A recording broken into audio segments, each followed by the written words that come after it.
नव संवत्सर नव वर्ष चैत्र शुक्ल प्रतिपदा से आरंभ होता है।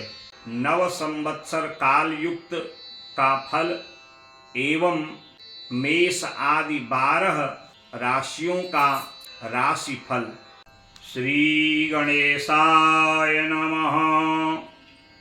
अचिन्त्याव्यक्त रूपाय निर्गुणाय गुणात्मने समस्त जगदाधार मूर्तये ब्रह्मणे नमः। सभी स्नेही जनों को काल युक्त नव संवत्सर की हार्दिक शुभकामनाएं।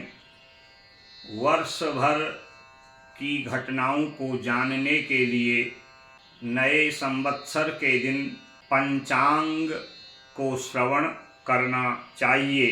प्राप्ते नूतनवत्सरे प्रतिगृहं कुर्याद्ध्वजारोपणं स्नानं मङ्गलमाचरेत् द्विजवरैः सार्धं सुपूजोत्सकं देवानां गुर्योषितां च विभवा लङ्कारवस्त्रादिभिः सम्पूज्यो गणकः फलं च शृणुयात् तस्माच्च लाभप्रदम्। वर्ष भर की समस्त प्राकृतिक राशिगत आदि घटनाओं की जानकारी के लिए संवत्सर और पंचांग का फल श्रवण करना चाहिए। तिथि, बार, नक्षत्र, योग, करण ये 5 जहाँ होते हैं उसी को पंचांग कहा जाता है। नए वर्ष में हमारे राशि की स्थिति कैसी रहेगी, देश की घटनाक्रम में क्या अंतर आएगा, ये सारी जानकारी नव संवत्सर के दिन नए पंचांग में दी जाती है। इसीलिए नव संवत्सर नए वर्ष के दिन प्रातः मंगल स्नान कर तिलक आदि कर ध्वजारोहण करना चाहिए। इस नए संवत्सर का एक वैज्ञानिक आधार भी है। नीम के कोमल कोमल पत्ते, अजवाइन, हींग आदि को बराबर मात्रा में मिलाकर पीस कर उसकी गोलियां बनाएं और वर्ष भर औषधि रूप में उनका सेवन करेंगे तो व्यक्ति निरोगी रहता है। और परिवार सहित भगवान गणेश का पूजन कर माँ शैलपुत्री जगदम्बा की स्थापना करनी चाहिए। फिर विद्वान ब्राह्मणों के मुखारविंद से नए संवत्सर के फल के लिए पंचांग को श्रवण करना चाहिए।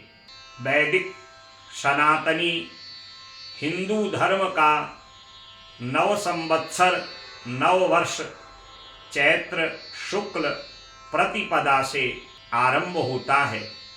काल युक्त नए संवत्सर का घटनाक्रम क्या क्या रहेगा, आप उसको मनोभाव से श्रवण करिए। इस वर्ष 2081 संवत और 1946 साके है। विक्रमादित्य राजा के द्वारा संवत आरंभ हुआ था और राजा शालिवाहन ने साके आरंभ किया था और ऐसे ही हम वर्षों की गणना करते हैं। इस वर्ष काल युक्त नाम का नव संवत्सर है।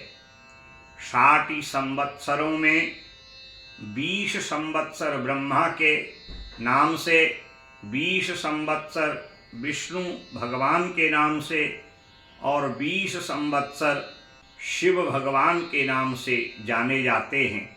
इस समय जो काल युक्त नाम का नव संवत्सर है, यह भगवान शिव के 20 संवत्सरों में एक संवत्सर है। 4 युग हैं, सतयुग, त्रेता, द्वापर और कलयुग। सतयुग 17,28,000 वर्ष प्रमाण का है।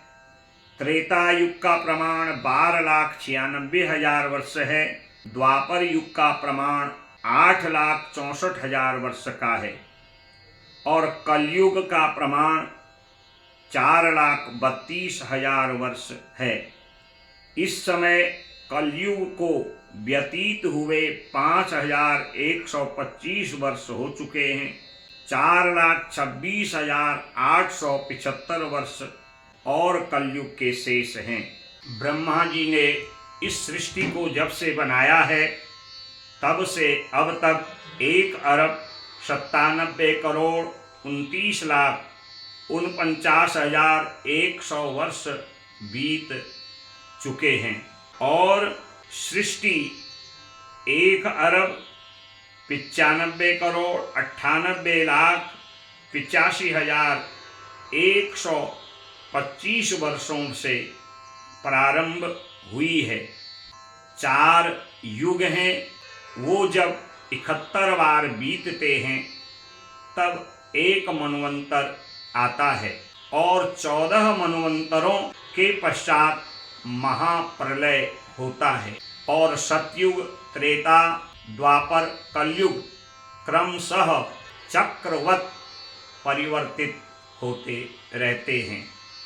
नए संवत्सर में राजा, मंत्री और मंत्री परिषद अलग अलग ढंग से होता है।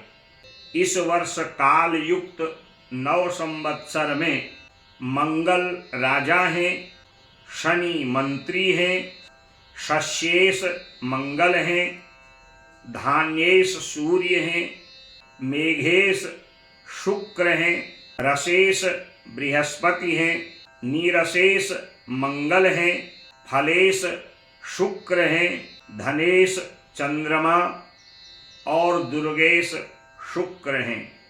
इन सब का अलग अलग फल है।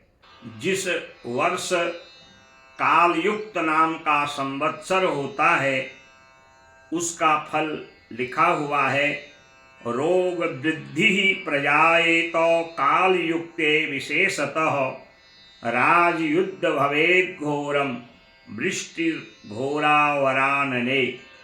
कालयुक्त नामक संवत्सर में अनेक प्रकार के रोगों की वृद्धि होती है।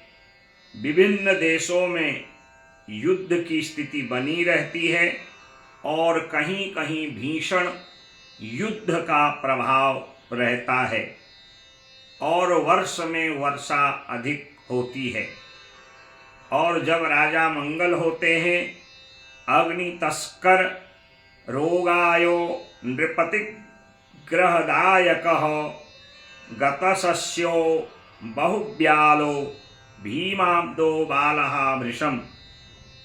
जब मंगल राजा होते हैं तो तीव्र हवाओं का प्रभाव रहता है, वायु दुर्घटनाएं होती हैं, अग्नि का भय बना रहता है, चोरी की वृद्धि होती है, आकाश में बादल होने पर भी उतनी अधिक वर्षा नहीं होती, फसलों का जो उत्पाद है वह थोड़ा कम होने लगता है, पशुधन की हानि होती है, शासक वर्ग अपने कर्तव्य पालन के प्रति उदासीन रहते हैं, दुर्घटना और पित्त रोगों की अधिकता रहती है। मंत्री शनि होते हैं, रवि सुते यदि मंत्रिणी पार्थिवा विगतशील वसाद बहु दुखदाः न जलदा जलदा जनतापदो जनपदेषु सुखम धनजम क्वचित। शनि के मंत्री होने पर राजकाज लोग विरुद्ध और नीति विरुद्ध व्यवहार कारक रहती हैं, प्रजा में असंतोष रहता है और कष्ट उत्पन्न होता है। आर्थिक स्थिति सामान्य रूप से ठीक रहती है। इस वर्ष मेष, सिंह, कन्या राशि को वर्ष अपैत अर्थात चंद्रमा अशुद्ध है। जिस दिन मेष राशि में सूर्य भगवान प्रवेश करते हैं उसे विश्वत संक्रांति कहा जाता है और विश्वत संक्रांति में चंद्रमा मिथुन, तुला, कुंभ राशि को अशुद्ध है। ऐसी स्थिति में सफेद वस्तुओं का दान कर देवी की आराधना श्रेष्ठ मानी जाती है। और वर्ष में वर्षा 7 विश्वा, धान्य 5 विश्वा, तृण 5 विश्वा, शीत 13 विश्वा, तेज 17 विश्वा, वायु 13 विश्वा, वृद्धि 15 विश्वा, क्षय 15 विश्वा, विग्रह 11 विश्वा, उद्भिजक 11 विश्वा, जरायु 3 विश्वा, अंडज 9 विश्वा, स्वेदज 15 विश्वा, टिड्डी 11 विश्वा, शुक्र 3 विश्वा, मूषक 15 विश्वा, सोना 19 विश्वा। ये वर्ष विश्वा चक्र है। इसका बहुत ज़्यादा विस्तार मैं आपको नहीं सुना रहा हूँ, संक्षेप में ही मैंने आपको इसको सुनाया है। आय व्यय चक्र के अनुसार मेष राशि वालों की 8 आय 14 व्यय है, जिसका फल है लोकापवाद। वृष राशि 2 आय 8 व्यय, फल लाभ। मिथुन राशि 5 आय 5 व्यय, फल लाभ। कर्क राशि 14 आय 2 व्यय, फल विजय। सिंह राशि 2 आय 14 व्यय, फल विजय। कन्या राशि 5 आय 5 व्यय, लाभ। तुला राशि 2 आय 8 व्यय, फल लाभ। वृश्चिक राशि 8 आय 14 व्यय, फल लोकापवाद। धनु राशि 11 आय 5 व्यय, फल विजय। मकर राशि 14 आय 14 व्यय, फल क्लेश।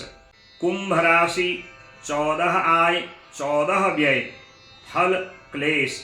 मीन राशि 11 आय 5 व्यय, फल विजय।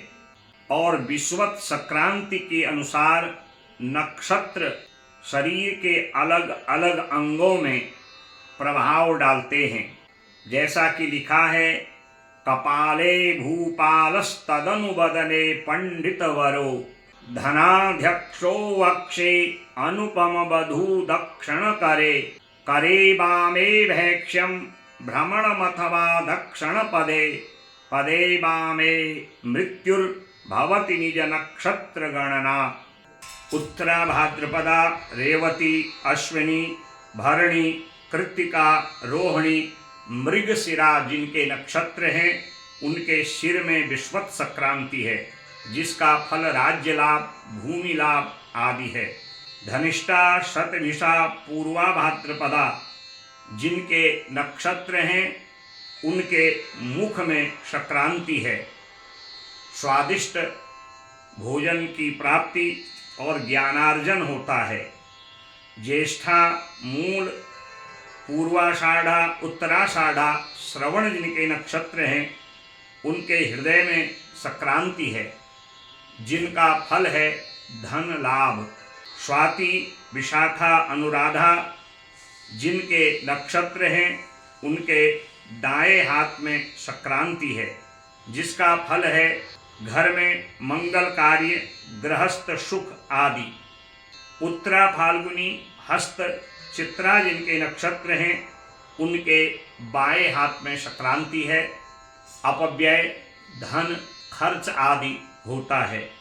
आश्लेषा, मघा, पूर्वा फाल्गुनी जिनके नक्षत्र हैं, उनके दाएं पैर में विषुवत संक्रांति है, जिसका फल है भ्रमण करना या व्यर्थ की भाग दौड़। आर्द्रा, पुनर्वसु, पुष्य जिनके नक्षत्र हैं, उनके बाएं पांव में संक्रांति है, जिसका फल कष्ट, रोग, क्लेश, दुर्घटना आदि है।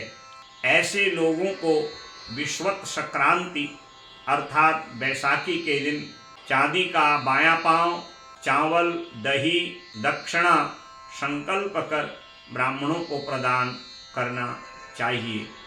उच्चारण करें, मम वाम पादगत विषुवत संक्रांति दोष परिहारार्थम रजत वाम पादम तंडुल सहितान दधि सहितान ब्राह्मणाय दास्ये, ऐसा कह करके उन वस्तुओं को ब्राह्मण देवता को प्रदान करें। ऐसा करने से बाएं पांव में गई हुई विश्वत संक्रांति के दोष की शांति होती है। काल युक्त नव संवत्सर में भैरव और मां भवानी का सुंदर संवाद है, जो पद्यात्मक रूप से प्रस्तुत है। भैरव जी कहते हैं कि हे मां भवानी, आप हमें नव संवत्सर का परिणाम बताइए। 2081 संवत के संवत्सर का करो बखान, किसे ग्रहों ने चुना वर्षपति और कौन अमात्य प्रधान। माँ भवानी उत्तर रूप में कहती हैं, हे भैरव जी, भौमदेव इस बार वर्षपति और शनि अमात्य प्रधान, दोनों के विचार विमर्श से होंगे सभी तरह के काम। आगजनी संबंध विच्छेदन और बढ़ेंगे चोर के मन, खंड वृष्टि कर्कश वाणी से हो राजा और प्रजा में अनवन। काल युक्त संवत्सर आया, अधिक धन धान्य है लाया, जनजीवन में सुख की छाया, राजा बदले प्रजा की काया। चौपाए होंगे व्याधिग्रस्त, मनुष्य रोग से होंगे त्रस्त, राजा रहें युद्ध में व्यस्त, तो हो प्रगति मार्ग कैसे प्रशस्त। मकर कुंभ मीन राशि में शनि करेंगे निरंतर त्रास, मीन और कन्या राशि में राहु केतु का होवे वास। किंतु न साहस त्यागिए, ले मन में विश्वास, पूजा जप हवन आदि से शीघ्र फलेगी आस। ये संक्षेप में कालयुक्त नव संवत्सर का फल है। सार रूप में नव संवत्सर काल युक्त का यह परिणाम है कि राजा प्रजा के लिए निरंतर प्रगतिशील होंगे। विश्व में अनेक देशों में आपस में विवाद युद्ध की संभावनाएं बनी रहेंगी, और जिस देश के राजा धार्मिक होंगे वहाँ की प्रजा को निरंतर सुख का, अन्न धन प्राप्ति का अनुभव होगा। कालयुक्त नव संवत्सर में वैसे ग्रहण बहुत हैं, परंतु इस वर्ष भारतवर्ष में कोई भी ग्रहण दृश्य नहीं होगा, जिसके कारण उस ग्रहण का कोई भी परिणाम भारतवर्ष को प्राप्त नहीं होगा। मेष आदि 12 राशियों का संक्षेप में आपको फल सुनाता हूँ। मेष राशि में यह जो प्रथम मास है भय और कष्ट युक्त रहेगा। तत्पश्चात गुरु की कृपा दृष्टि से नए कार्य बनेंगे, रुके हुए काम बनेंगे, धन का मार्ग प्रशस्त होगा, भौतिक सुख संसाधनों की वृद्धि होगी, स्वास्थ्य में कभी कभार उतार चढ़ाव आएगा। आषाढ़ आश्विन फाल्गुन कार्य सिद्धि के लिए श्रेष्ठ है। शनि राहु का जप दान अशुभ फलों में न्यूनता प्राप्त कराएगा, इसलिए मेष राशि वालों को शनि और राहु का जप दान श्रेयस्कर रहेगा। वृष राशि वालों के लिए वर्ष सामान्य फलदायक होगा। पारिवारिक समस्याओं से जूझना पड़ेगा। एकादश राहु समय समय पर धन आदि की प्राप्ति कराएगा। स्वयं और संतान की पदोन्नति के लिए मन प्रसन्न रहेगा, परंतु थोड़ा बहुत वैमनस्य बना रहेगा। धनहानि से मानसिक कष्ट की अनुभूति होगी।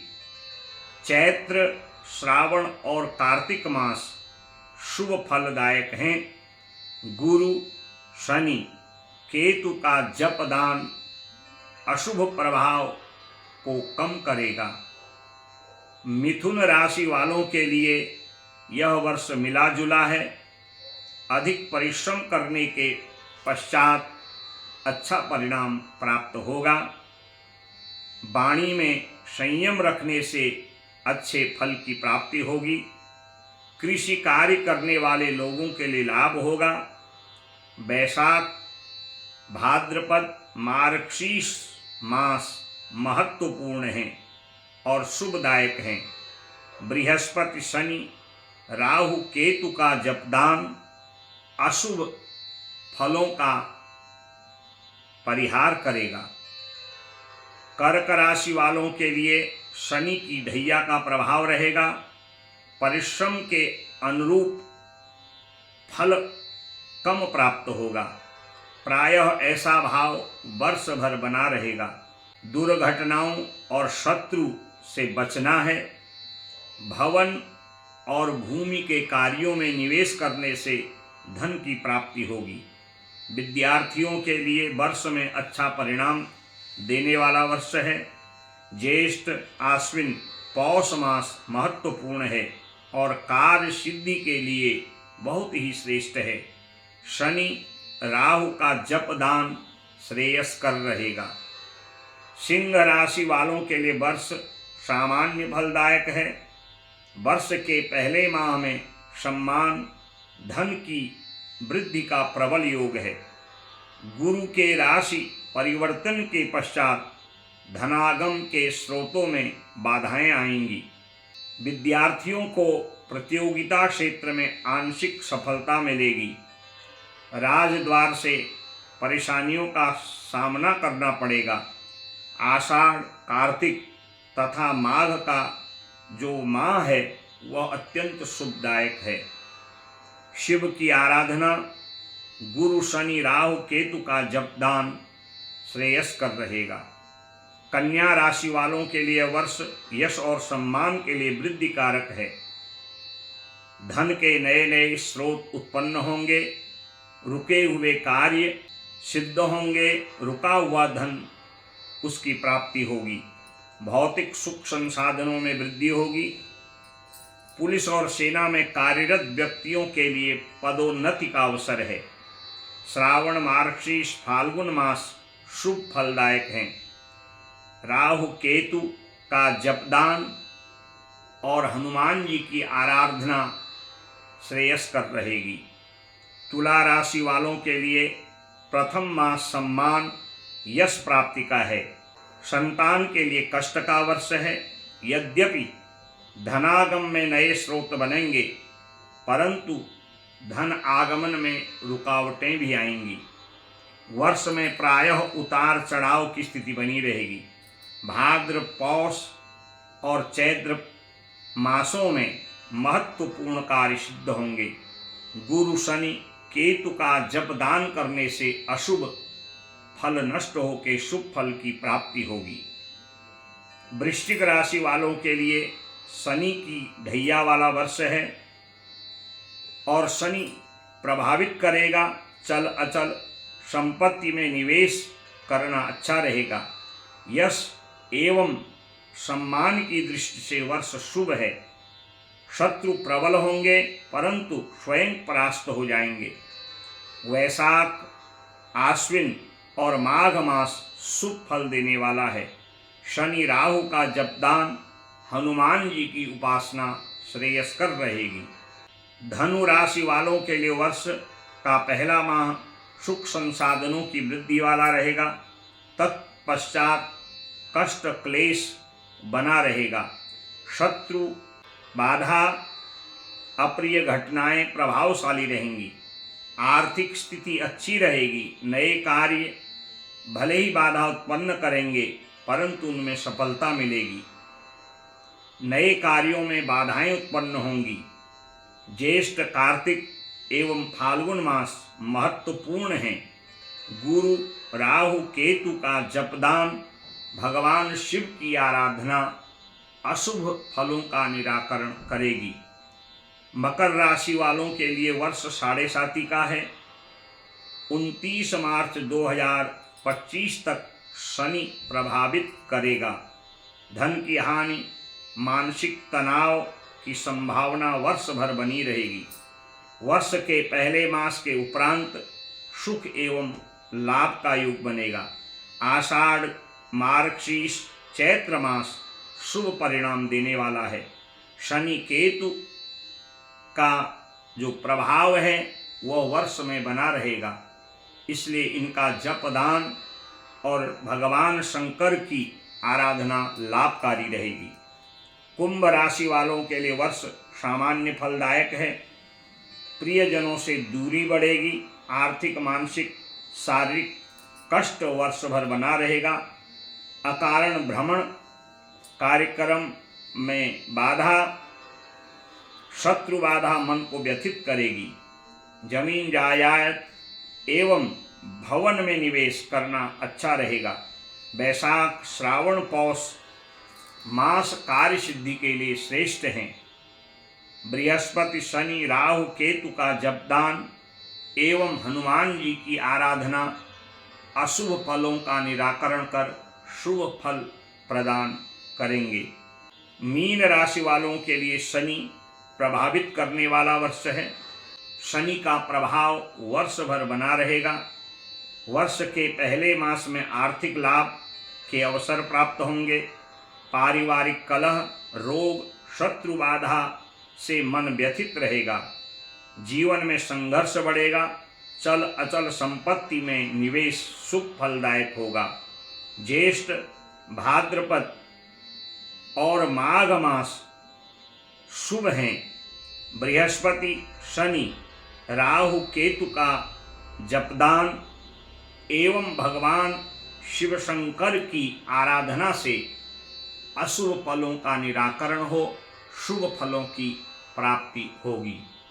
इस प्रकार मैंने आपको मेष से मीन पर्यंत 12 राशियों का फल श्रवण कराया, जो केवल संक्षेप में था।